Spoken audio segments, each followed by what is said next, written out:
more susceptible and open to lockdowns. For example, just today in the Washington, D.C. area, they announced highest level of cases of Omicron, right? So with only one death, right, worldwide so far. But then they also announced in an adjacent county, Prince George's County, they're going back to virtual school. In Montgomery County, they just canceled activities and some games and stuff.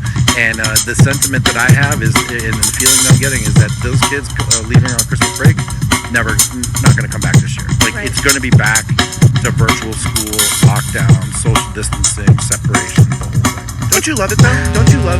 I love Omicron. I want to inject it into me. I'm like, that's where I'm at this point. You want to give yourself Omicron? Yeah, I want to be getting impregnated by it actually. Like because if we're gonna make shit up about stuff, if we're gonna lie about Omicron, wait, who's doing that? Let's just no, but since that's what we're doing with COVID now. We just make stuff up. We're gonna start telling people like Omicron, blame anything on Omicron. Like if you maybe you have an affair, it's like Omicron made you do it. I remember reading where they're like Omicron and Delta could combine. Yes. Create double COVID. It's like, the hell is it was like autism and Down syndrome are paired together. You know what I want to do more than anything? Though, is when people are like, evidence. Oh, there's a pandemic. What I just really want to do is when people are like, oh, COVID or the pandemic or mask wearing or jabs, I want to be like, what? No. What? How? And then because I feel like I'm at a point where again, I don't know if people can relate to this. I'm so checked out. I just don't care anymore. I don't want to participate in any of this, and I just want to gaslight people. You're over the pandemic. Literally everybody is. That's I'm checked out. I don't care anymore. I don't want to hear about it. I don't want to read about it. I hate to talk about it. It makes me want to just blow my brains out because I'm over it. I want to talk about something interesting. Like give me the cabal. At least that's I didn't like you. That's shocking. I didn't like you. You just gave me so much ammunition. Can we talk about this? I'm gonna kill myself. All right, so let's talk about this. Cindy's having a bad day. I know we're gonna leave. And I was just like, well, there's a nice clip over there.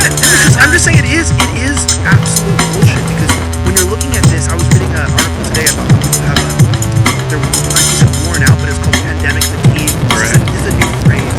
How to overcome your pandemic fatigue.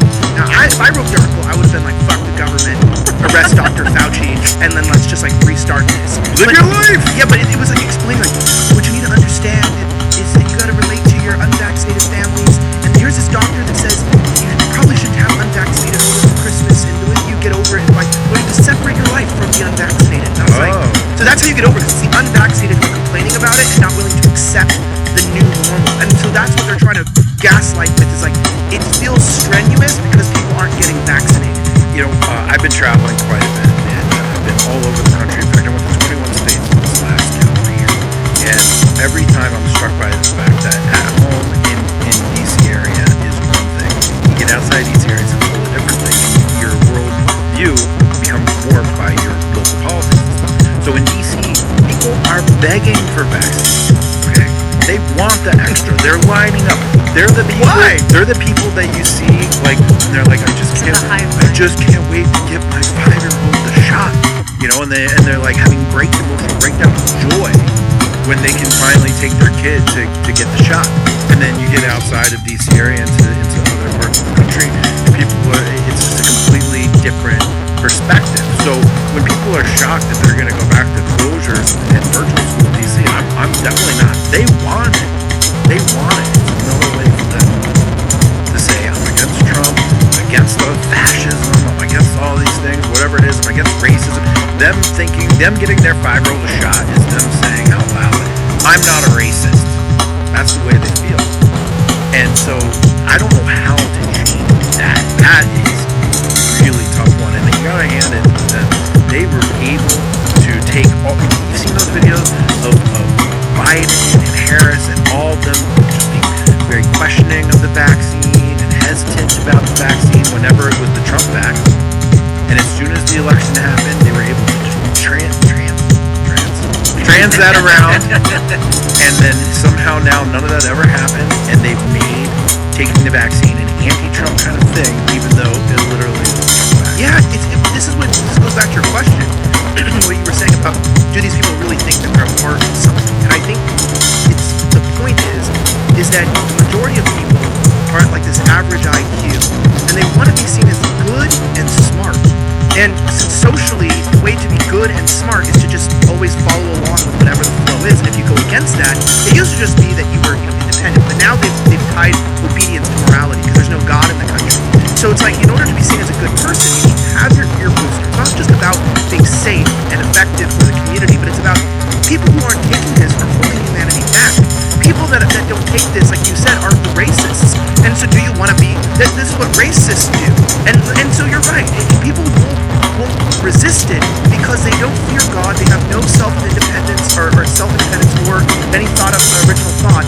And so it's like, if you want your life to make sense, you've got to get on board and just accept whatever we're saying next. And then they're not thinking. Because they're still in it, right? That's just, how do you wake them up? They're in the flow. You don't notice that you're in the current until you try to fight it. The current takes you naturally. So these people are not aware of what's going on. They're not even, I believe it's a very bad pandemic, because it's like, once you ask one wrong question is when it all starts unraveling. House of cards collapses. Once you finally like, wait a second, I'm boosted and I got it and spread it to boosted people. And everyone that was there was vaccinated, so there's no unvaccinated people there.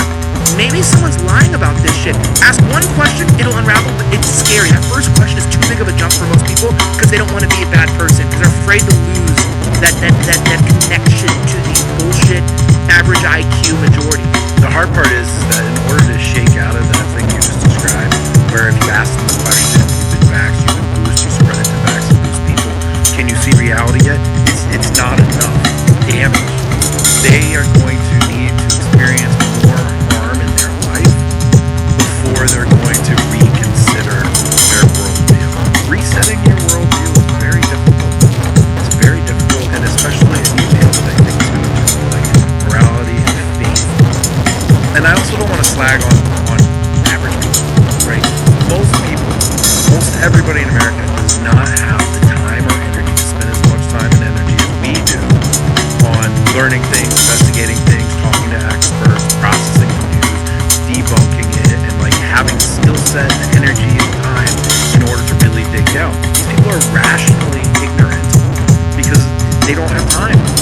They don't have time, and they're trusting people to give them the information, and it's those people that are the ones that are at fault. Because you would expect most of America, most of people to actually not be in a position to where they can figure everything out on their own. Yeah, I feel like I think you're right though. Because you have a conversation with somebody who's not plugged into politics, who's not plugged into what's going on in the news, and usually if they're not interested, and they catch a snippet of MSNBC over here, CNN over here, or even Fox News over here, whatever, their comprehension of world events and even what's going on in their own country, maybe even in their own town, is so minute that when you try to talk to them about it, they're shocked. I had a conversation actually with someone recently at the dog park, and they were apolitical. I got the sense that I was just mouthing off something which was silly. And then by the end of the conversation, I thought, I think you represent probably a larger portion of people than I realize. And that kind of upsets me in a lot of ways, because you have to consider the fact that these are people who go, these are people who Texas, these are people who send their kids to school, and in your case, living in, I can punch my laptop, I'm sorry. Always you living in DC, you are seeing the fruit of that with people being like, boost my kid, put it in my eyeballs. They're begging for it, and they see nothing weird about getting advertisements from the school being like, your juvenile vaccination, your mobile juvenile vaccination center is going to be in your neighborhood today. Come out and get your kids the shot. Come out and get the shot. That there's children. There was a video of the children sitting outside in like 40-degree Fahrenheit weather. I don't know what that is in Celsius. 10 maybe. It's chilly. 10, it's definitely chilly. Yeah, there's a lot of schools still eating outside, social distance outside, etc., etc. It makes me sick though. Why do parents do this though? Why do they let this happen to their kids? Because it's for their best interest. Sitting outside in the That's what they freezing think. cold is for their That's best what the parents think. Parents they have people. So it's part of human nature to be consistent, right? It's a persuasion tactic. You want people to do something so that you can have them do the next thing as well. These people are dealing with the fact that we are innately consistent with our previous behaviors.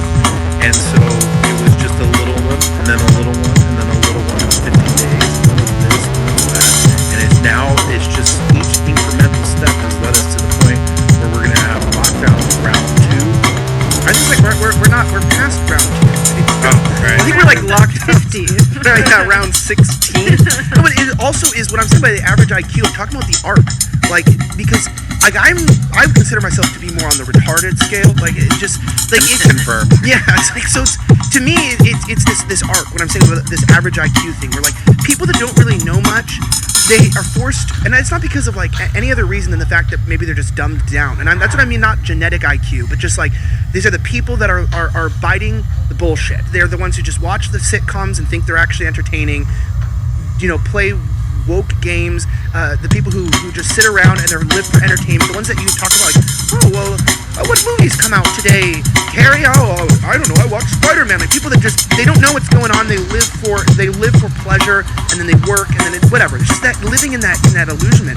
And what's crazy is like, it's like when you look at the scale, it's like the smarter someone gets, it's like I reject all of that, and I don't want to live outside of that, and I don't want that. And if you go down to the other scale, to the people who are dumber, they kind of are in the same way. It's like maybe that criminal will just do something outside of what life is, and that's what I love. I love the one where it talks even about like life. It's like the dumb IQ. The guy's like, well, it worked for my parents and it worked for them, and I've seen it work, so I'm gonna do it too. And then it goes to the middle average IQ, and the guy's like, I need a study. Show me a study. I want to see a study to prove it. I can't believe my eyes. I have to see a study. And then it goes to the smart guy, and he's just like, I'm gonna trust my instincts because I can see the world doesn't work, and so I've got to carve my own path and do what my own ancestors did. It's like the same mindset to the dumb and the smart, and people in the middle are just living in this bubble because if you question things, if you step outside of it, life becomes uncertain, and that's what these institutions are there for. They're there to gain your trust, so that you trust them to tell you how the world is.